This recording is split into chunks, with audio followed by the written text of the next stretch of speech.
yaprak yava, yollarımızla düşelim. Nice gören dizleri yok, görebilsin giderler. Yaprak yava, yollarımızla düşelim.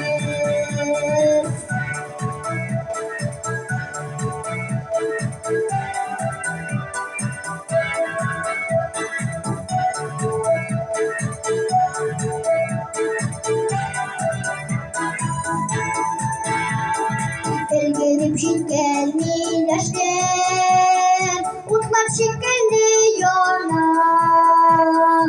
Yapraklar böldürülüp, yavada yava yava.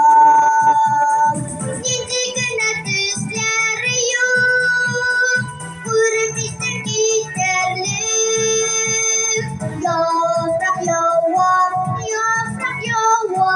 yollarımızla düşelim. Nice güne düzleri yok, gurbetler giderler.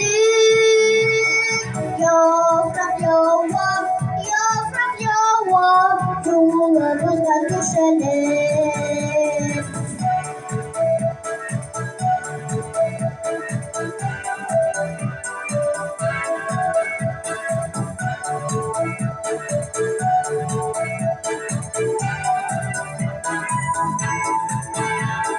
Şoyara ele kubelek, uçsalarda şeyleri.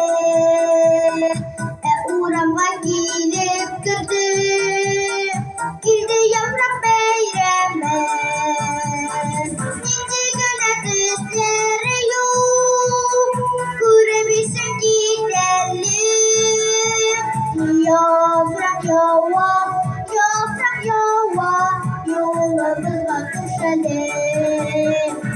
Nice güne düzleri yok, görebilsin giderler.